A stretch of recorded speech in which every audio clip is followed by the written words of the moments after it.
pessoal, capítulo 10 hoje, vivendo de aparência. O crescimento espiritual consiste mais no crescimento da raiz que está fora do alcance da visão. Matthew Henry. A religiosidade que defino como a valorização da forma da aparência tem, em nome do zelo, roubado a essência da relação com Deus, que deveria ser honesta e sincera. O formalismo frio de um culto sem coração desagrada profundamente a Deus. Essa verdade nos é claramente apresentada pelo próprio Senhor Jesus, ao citar e aplicar para os seus dias a profecia de Isaías. Ele respondeu: bem profetizou Isaías acerca de vocês, hipócritas. Como está escrito, este povo me honra com os lábios, mas o seu coração está longe de mim. Em vão me adoram. Seus ensinamentos não passam de regras ensinadas por homens. Vocês negligenciam os mandamentos de Deus e se apegam às tradições dos homens. E disse-lhes: vocês estão sempre encontrando uma boa maneira de pôr de lado os mandamentos de Deus, a fim de obedecerem às suas tradições. Marcos 7, versículos de 6 a 9. Cristo denunciou uma atitude dos religiosos de sua época que consistia em manter uma aparência de devoção, sem que ela de fato existisse no coração. Ele condenou o culto exterior que é desprovido do transbordar de uma paixão interior. É evidente na afirmação do Mestre que o anseio divino pelo coração do homem se aproximando dele é o mais importante. Ouvi há muitos anos uma declaração que me fez parar e pensar. Certo casal teve uma séria discussão por conta da seguinte situação. A esposa, depois de o marido acompanhá-la numa compra de supermercado, atividade que a maioria dos homens parece não apreciar tanto, disse a ele que preferia que ele nunca mais a acompanhasse. O cônjuge, indignado, protestava: faz anos que essa mulher pede que eu a acompanhe para fazer as compras. Eu detesto isso, mas hoje resolvi agradá-la e fui com ela. Entretanto, agora ela está dizendo que não quer mais que eu vá com ela ao supermercado. Quem entende isso? A esposa, muito calma, retrucou: eu nunca quis que você fosse comigo ao supermercado. A essa altura da conversa, o marido explodiu. Como não? Eu tenho testemunhas de quantas vezes você me disse que queria que eu fosse com você às compras. A mulher, mantendo a mesma tranquilidade, respondeu: eu nunca quis que fosse ao supermercado. O que eu queria é que você quisesse ir. E acrescentou: para ir com a cara emburrada do jeito que você foi, reclamando do tempo e me apressando o tempo todo, prefiro que nunca mais vá. Obviamente, estava estampado na sua cara sua falta de vontade de estar lá comigo. Para ir desse jeito, eu realmente prefiro que você não mais me acompanhe ao supermercado. Como não dar razão àquela esposa? Ela tinha o desejo de esperar que o marido se agradasse em fazer aquilo. Não queria obrigá-lo a fazer algo do qual era visível seu desinteresse. Enquanto refletia nesse episódio, pareceu-me ouvir certo sussurro do Espírito Santo em meu coração. Eu também não quero apenas que você me busque. Eu desejo que você queira me buscar. Vejo algo semelhante no protesto divino. Este povo me honra com os lábios, mas o seu coração está longe de mim. O culto de lábios é mais do que aceito, é esperado, desde que seja um transbordar de um coração inclinado ao Senhor. Não podemos inverter as coisas e deduzir que o culto de lábios não seja importante. O Pai Celeste espera que ofereçamos sempre, ininterruptamente, esse culto verbal. Por meio de Jesus, portanto, ofereçamos continuamente a Deus um sacrifício de louvor, que é fruto de lábios que confessam o seu nome. Hebreus 13, versículo 15. O problema não está nos lábios que adoram a Deus, e sim quando isso deixa de ser um transbordar do coração. Jesus disse que a boca fala do que está cheio o coração, em Mateus 12, 34. Mas nessa adoração que o profeta Isaías classificou como inútil, a boca está fazendo um esforço para declarar aquilo que o coração não está dizendo. Trata-se de mera encenação. Um problema antigo. Vamos refletir um pouco mais nesse tipo de comportamento. Muita gente aprende a reproduzir um comportamento de piedade que é puro teatro. Deus não quer essa encenação, Ele quer nosso coração. A atitude errada de viver tentando manter a aparência tem roubado o ser humano do melhor de Deus. E não é de hoje. A humanidade tem a tendência de maquiar e esconder os pecados, bem como fingir espiritualidade desde o início da sua existência. Foi o que Adão e Eva fizeram ao pecar. Os olhos dos dois se abriram e perceberam que estavam nus. Então juntaram folhas de figueira para cobrir-se. Ouvindo o homem e sua mulher os passos do Senhor Deus que andava pelo jardim quando soprava a brisa do dia, esconderam-se da presença do Senhor Deus entre as árvores do jardim. Mas o Senhor Deus chamou o homem perguntando: onde está você? E ele respondeu: ouvi teus passos no jardim e fiquei com medo, porque estava nu. Por isso me escondi. Gênesis 3, versículos 7 a 10. Ao perceber sua condição de nudez, o primeiro casal teve como imediata reação a tentativa de cobrir-se com folhas de figueira e depois de esconder-se. Antes de focarem no concerto a ser feito com Deus, Adão e Eva se mostraram primeiramente preocupados com a sua própria imagem. A questão da aparência tem sido um problema desde o início da humanidade, e há profecias bíblicas de que isso continuará até o fim. Saiba disto, nos últimos dias sobrevirão tempos terríveis. Os homens serão egoístas, avarentos, presunçosos, arrogantes, blasfemos, desobedientes aos pais, ingratos, ímpios, sem amor pela família, irreconciliáveis, caluniadores, sem domínio próprio, cruéis, inimigos do bem, traidores, precipitados, soberbos, mais amantes dos prazeres do que amigos de Deus, tendo aparência de piedade, mas negando o seu poder. Afaste-se também destes. 2 Timóteo 3, de 1 a 5. As Escrituras afirmam que nos últimos dias os homens terão aparência de piedade, mas negarão o seu poder, a sua essência. A deterioração humana será enorme. Ainda que esses homens não se classifiquem como amigos de Deus, eles tentarão manter a aparência de piedade. A vida deles será totalmente contraditória à palavra de Deus. Penso que negar o poder divino é basicamente negar a transformação, mas ainda tentarão preservar a aparência de piedade. Isso é trágico. Falei nos capítulos anteriores que o Senhor quer nosso desejo de buscá-lo, e não apenas a performance da busca em si. Às vezes, trocamos a busca pela aparência dela. Substituímos o desejo sincero da presença de Deus por uma busca fundada somente na aparência, que só tem a única motivação de levar as pessoas a criarem uma imagem melhor de nós e de nossa espiritualidade. Ainda recordo-me claramente de algo ridículo que fiz aos 15 anos de idade. Eu tinha recebido o batismo no Espírito Santo havia pouco tempo, e meu zelo para buscar o Senhor havia sido profundamente despertado. Não nego de forma alguma o real anelo por Deus que meu coração sentia naquele tempo. O problema é que junto com esse zelo havia também uma preocupação exagerada com a opinião dos outros a meu respeito. Até então eu quase não lia a Bíblia, ainda que meus pais me obrigassem às leituras ocasionais. Mas depois dessa experiência com Deus, eu queria comer a palavra. O fato é que eu havia, na ocasião, acabado de comprar uma Bíblia nova e fiquei com vergonha pelo fato de ela estar tão limpinha, sem aquelas marcações, destaques ou anotações comuns de quem estuda as Escrituras. Pensei, quem vir essa Bíblia nesse estado vai achar que eu não leio, embora essa fosse então a mais pura verdade. Então resolvi pintar alguns textos com um marcador amarelo para parecer que eu havia estudado as Escrituras, o que até então eu não tinha feito realmente. Minha lógica foi bem simplista. Raciocinei assim: se o livro mais lido da Bíblia é o de Salmos, então vou começar por lá. O problema é que eu não estava realmente lendo, fui pintando distraído. Acho que estava na frente da televisão e envolvida em alguma outra distração. Até que quando me dei conta, eu havia terminado de pintar amarelo todos os 150 salmos. A partir desse dia, eu tinha vergonha de abrir a Bíblia no livro de Salmos. De tão amarelo, parecia mesmo uma lista telefônica. Acho que a nova geração nem sabe o que é isso.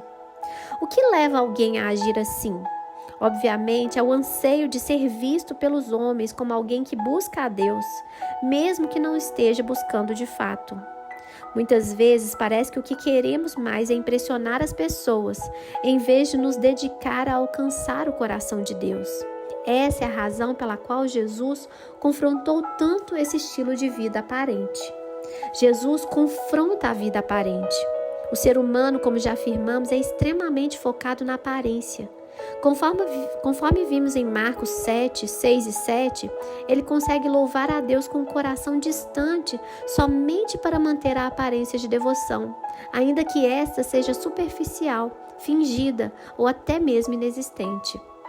O livro de Atos, detalhando um momento importante da igreja em seu início, relata a história de Ananias e Safira, um casal que estava mais preocupado em que as pessoas o vissem dando uma grande oferta do que com a atitude correta de agradar e obedecer ao Deus a quem eles ofertavam. Atos 5, de 1 a 11. Um triste e lastimável fato que não se limita só à vida desse casal. O Senhor Jesus nos instruiu em relação a isso, para que nos guardássemos de cair nesse tipo de armadilha.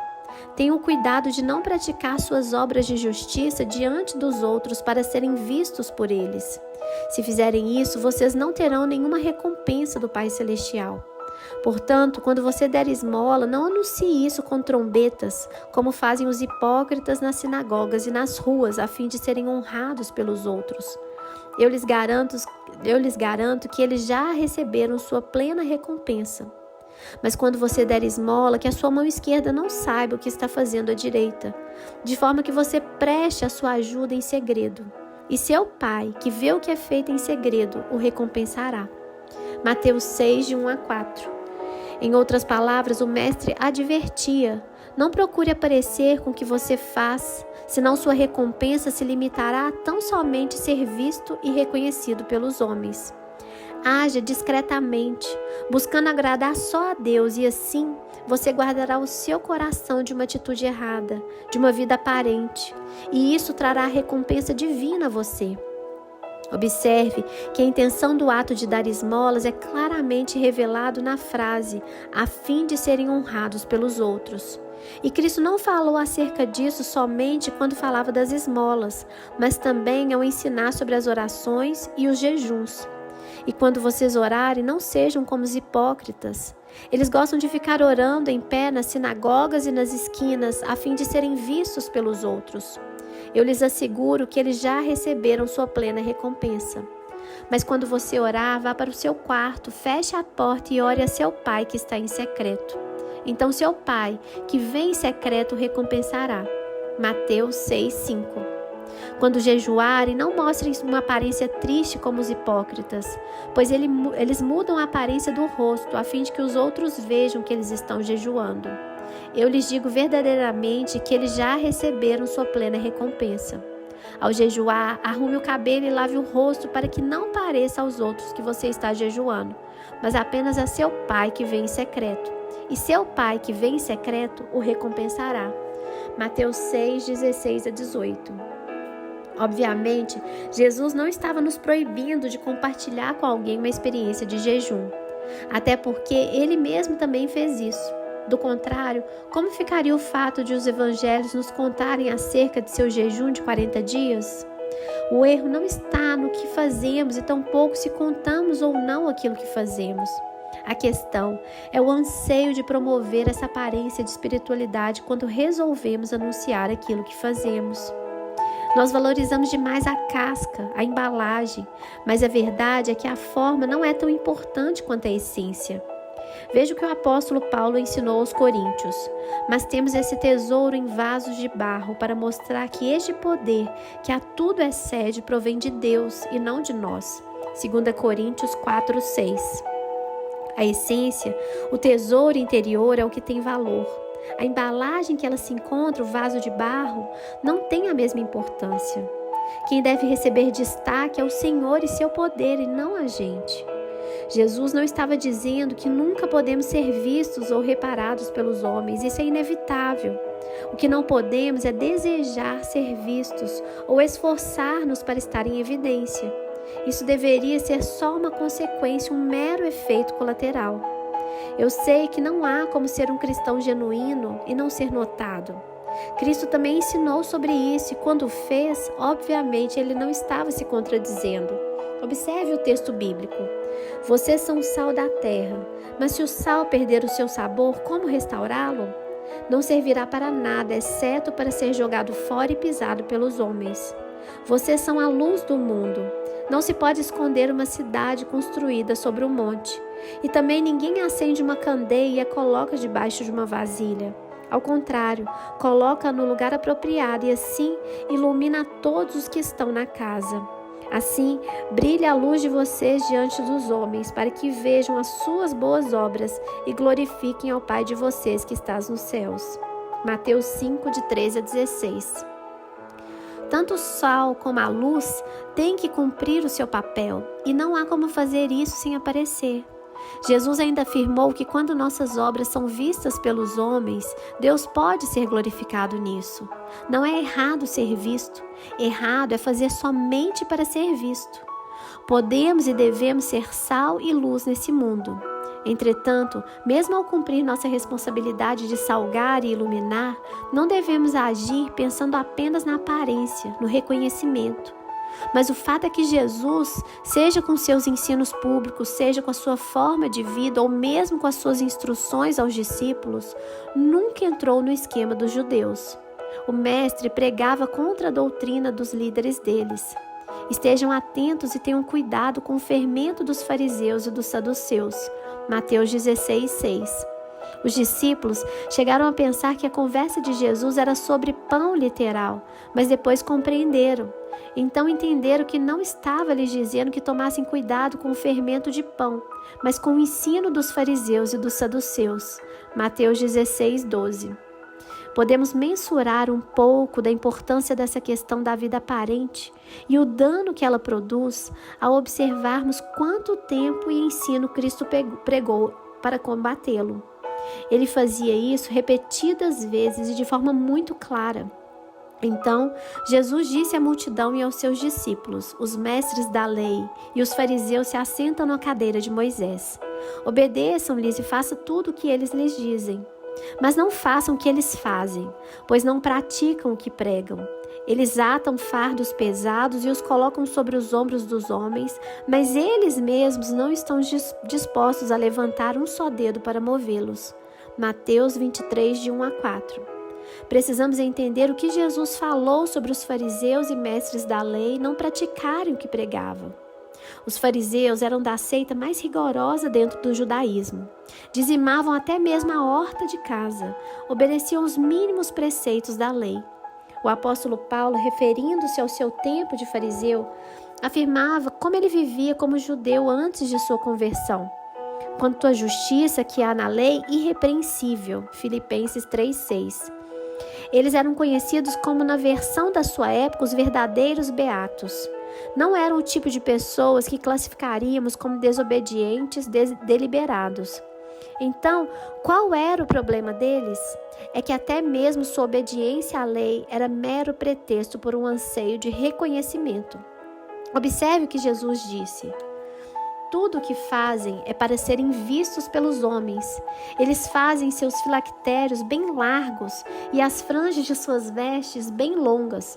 Gostam do lugar de honra nos banquetes e dos assentos mais importantes nas sinagogas, de serem saudados nas praças e de serem chamados rabis. Mateus 23, de 5 a 7. Que afirmação forte! Tudo o que fazem é para serem vistos pelos homens. Essa vida aparente se torna uma verdadeira anulação da obediência praticada.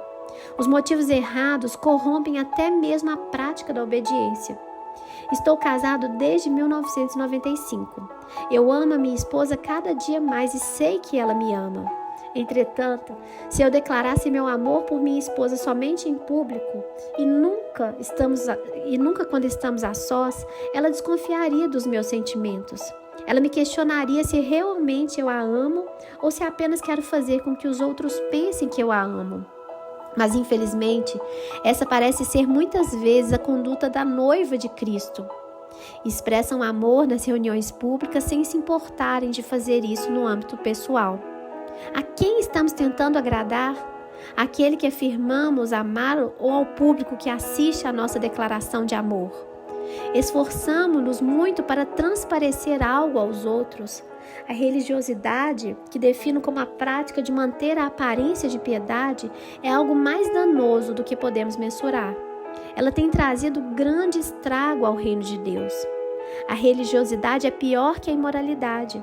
A religiosidade é algo tão perverso, tão espiritualmente venenoso, que ao observar o ensino do Senhor Jesus, entendemos que ela pode ser pior até mesmo do que a imoralidade. Sim, é isso mesmo que estou afirmando. E por quê? Porque, diferentemente dos demais pecadores, o religioso, por sua aparência de piedade, é um pecador vacinado contra o arrependimento.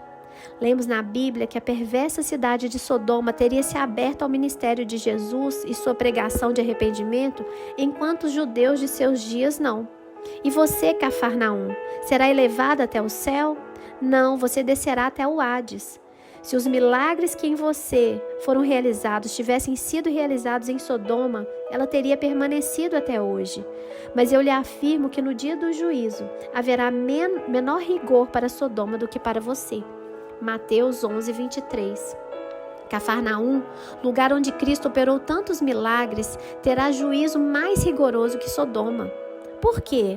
A explicação dada por Jesus é clara, porque diante de milagres como os que Jesus operou, os piores pecadores de Sodoma tinham maior possibilidade de arrependimento.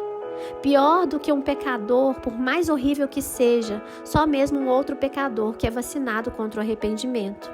É isso que a religiosidade faz. Bloqueia os pecadores contra o arrependimento.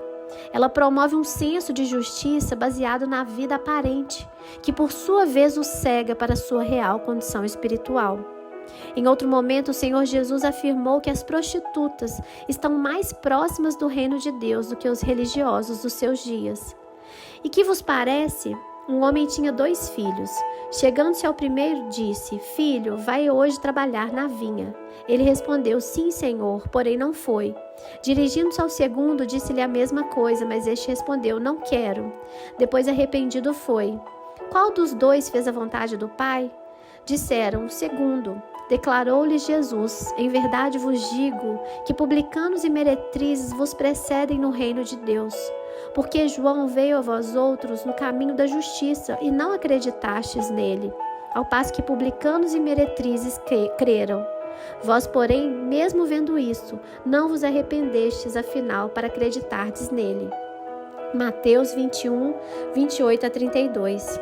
À semelhança dos fariseus dos dias de Jesus, nós pecamos hoje por nossa religiosidade. Aprendemos a falar e nos comportar com ares de bons cristãos e, com isso, encobrir nossa desobediência. Dos 2 filhos, quem demonstrou ser obediente? Aparentemente foi o primeiro, que respondeu afirmativamente ao chamado do pai, porém na prática o filho obediente foi o segundo, ainda que a princípio tenha se rebelado e dito que não faria o que o pai tinha pedido. Depois, arrependido, foi e obedeceu.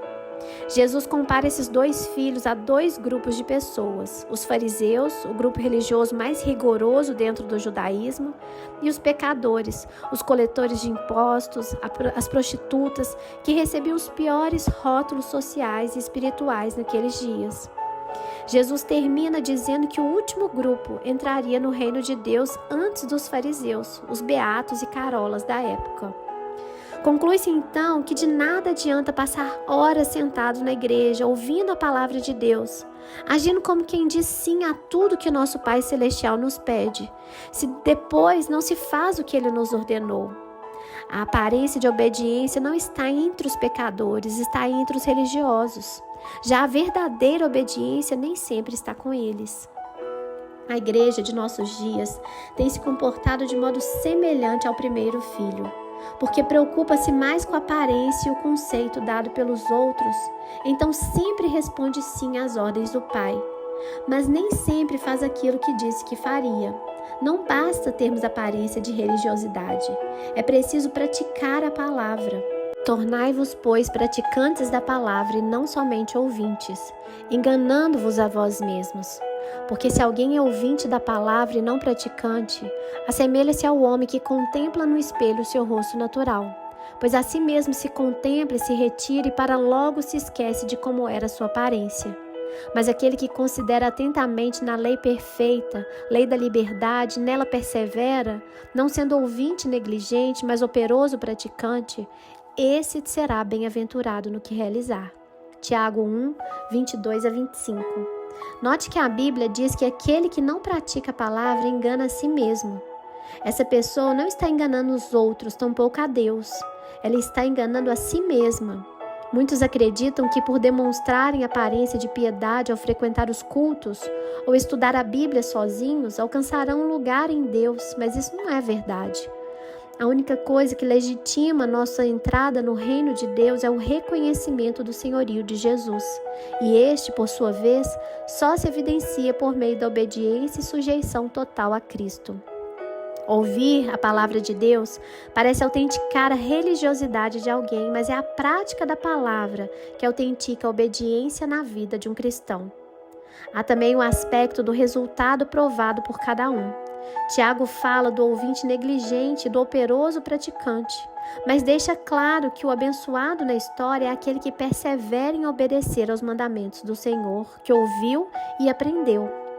Na parábola de Jesus, compreendemos que o segundo filho, que a princípio rebela-se contra as ordens do pai e depois arrepende-se de sua atitude e muda sua postura para a obediência, é quem agrada a Deus. Uau! Jesus comparou o primeiro filho com os religiosos de sua época e o segundo com as prostitutas, o que me faz concluir que a religiosidade chega a ser pior do que a imoralidade. Não pela comparação da gravidade de um pecado e suas consequências, sendo medido por outro, mas pelo fato de, como afirmei anteriormente, a religiosidade blindar o coração do pecador contra a necessidade de arrependimento. Esse conceito vai se repetindo ao longo das Escrituras. É só observar como Deus liberou juízo sobre diferentes tipos de pecado. O imoral de Corinto foi expulso da igreja e entregue à destruição do corpo, em 1 Coríntios 5:5. Mas Ananias e Safira foram mortos, Atos 5:5. A religiosidade desse casal da igreja em Jerusalém foi punida com rigor maior do que a imoralidade que alguém da igreja em Corinto cometeu. Isso é um fato. Como confirmei antes, o problema do religioso é que ele não enxerga sua desobediência, pois é mascarada de obediência aparente e está vacinado contra o arrependimento.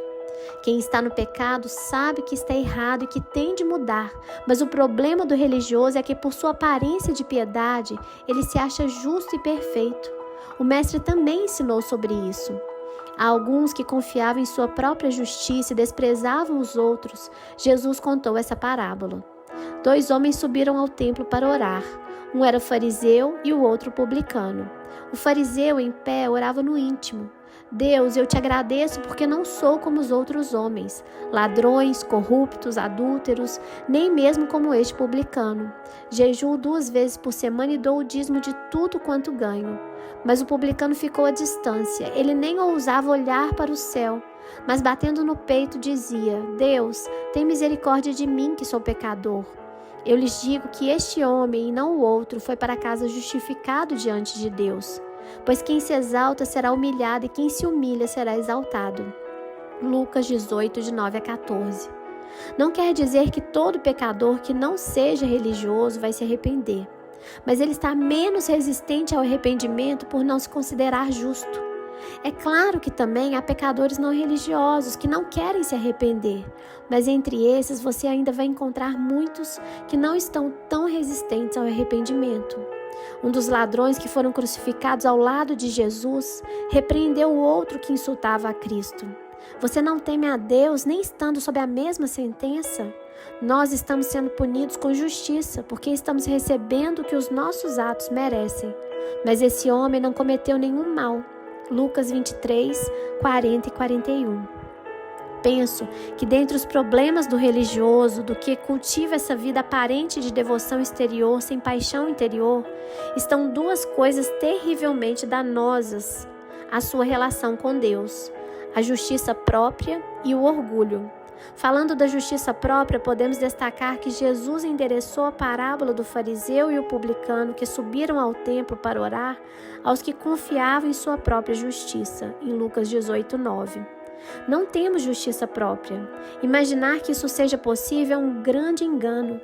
A palavra de Deus afirma que todos nós somos como imundo e todas as nossas justiças como trapo de imundícia. Isaías 64, 6. Nossa justiça nos é imputada por meio de Cristo. No que diz respeito ao orgulho, sabemos que Deus não quer que ninguém se glorie. Essa é uma das razões pelas quais a Bíblia diz que somos salvos pela graça e não por obras, para que ninguém se glorie. Efésios 2, 8 e 9. Ou como Paulo disse aos Coríntios, a fim de que ninguém se glorie na presença de Deus. 1 Coríntios 1, 29. E ainda, para que, como está escrito, aquele que se gloria, glorie-se no Senhor. 1 Coríntios 1, 31. O orgulho e a vanglória serão evitados mediante contínuo quebrantamento e reconhecimento de quanto dependemos de Deus.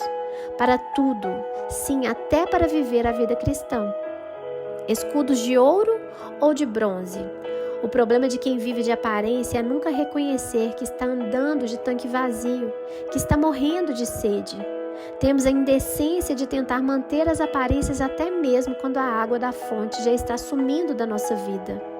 Creio que isso aborrece muito o coração de Deus, porque além de não estarmos buscando a água, fingimos que estamos cheios da água viva. Observe uma ilustração bíblica que revela muito desse tipo de comportamento. No 5º ano do rei Roboão, Sisaque, rei do Egito, subiu contra Jerusalém e tomou os tesouros da casa do Senhor e os tesouros da casa do rei. Tomou tudo. Também levou todos os escudos de ouro que Salomão tinha feito. Em lugar destes, fez o rei Roboão escudos de bronze e os entregou nas mãos dos capitães da guarda, que guardavam a porta da casa do rei. 1 Reis 14, 25 a 27. Em vez de lutar para recuperar os escudos de ouro que havia perdido ou procurar repô-los, Roboão diz com sua atitude algo parecido com isso: vamos manter as aparências. O bronze é mais barato, mas mais fácil e acessível. Além disso, as pessoas não têm contato de perto com os escudos. O contato é de longe e à distância. Um bronze batido e polido pode até parecer com o ouro. Então fingimos que os escudos de ouro estão aqui, quando não estão mais. Será que muitos de nós não temos trocado os escudos de ouro pelos de bronze em nossa vida de oração, em nossa vida de busca por Deus? Quando então nos perguntam se tudo está bem, respondemos que sim, embora a verdade nesse caso é que não está nada bem. Deus está dizendo que isso é uma maldade. Alguém pode dizer, mas pastor, a gente não apostatou como Israel. Ainda não, mas se não mudarmos logo a rota, é inevitável que sigamos no mesmo caminho. Que o Senhor, sem o qual nada podemos fazer, nos capacite a sustentar tanto o entendimento como a decisão de viver essa busca intensa, sem que misturemos isso a qualquer anseio de reconhecimento ou uma mera vida de aparência. Deus abençoe vocês e até o nosso próximo capítulo.